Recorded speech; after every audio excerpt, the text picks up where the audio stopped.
ഗാറ്റോറൈഡ് നിങ്ങൾ കണ്ടിട്ടുണ്ടായിരിക്കും. ഈ വയറിളക്കം വന്നവർക്കും പിന്നെ വളരെ തളർച്ചയായിട്ട് ഇരിക്കുന്ന ആൾക്കാർക്കും പിന്നെ ഈ ഓട്ടത്തിനും ഈ കളിക്കൊക്കെ സ്പോർട്സിനൊക്കെ പോകുന്ന ആൾക്കാർക്ക് ക്ഷീണം വരുമ്പോൾ ക്ഷീണം മാറ്റാൻ വേണ്ടി കുടിക്കുന്ന ഒരു സാധനമാണ് ഈ ഗാറ്റോറൈഡ് എന്ന് പറയുന്നത്. ഇതിൻ്റെ പല ഫ്ലേവേഴ്സ് ഉണ്ട് കേട്ടോ. ബ്ലൂ ഉണ്ട്, പിന്നെ ഓറഞ്ച്, അങ്ങനത്തെ പരിപാടിയൊക്കെ ഉണ്ട്. ഇത് എന്ന് പറഞ്ഞാൽ ഡീഹൈഡ്രേഷൻ മാറ്റാനും നല്ല പെട്ടെന്ന് തന്നെ നമുക്ക് കുറച്ചൊരു എനർജി ഫീൽ ചെയ്യാനുള്ള ഒരു ഡ്രിങ്ക് എന്നാണ് പറയപ്പെടുന്നത്. അപ്പോൾ നമ്മുടെ ഈ ഗോതമ്പ് വെള്ളത്തിലൊന്ന് മിക്സ് ചെയ്ത് എങ്ങനെ ഉണ്ടോ നോക്കിയാലോ.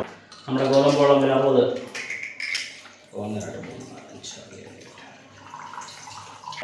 ഒരു കട്ട ഐസ് ഇതാണ്.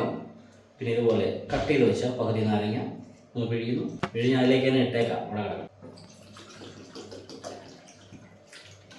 കൊള്ളല്ലേ സാധനം? കാണാൻ നല്ല ഗുമ്മിൻ്റെ സാധനം, നല്ല പച്ച പ്രോപ്പർ സാധനം. അപ്പോൾ നോക്കിയാൽ അങ്ങനെ ഉണ്ടെന്ന് ജസ്റ്റ് ഒന്ന് മിക്സ് ചെയ്ത് നോക്കാം. ക്ഷമാസ്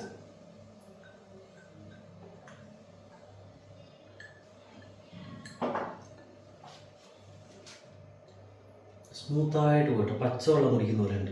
പച്ചവെള്ളത്തിൽ നാരങ്ങ പിഴിഞ്ഞതുപോലെ. നമ്മുടെ ഗോതമ്പ് വെള്ളത്തിൻ്റെ യാതൊരുവിധ പരിപാടി ഇതിൽ അറിയുന്നില്ല.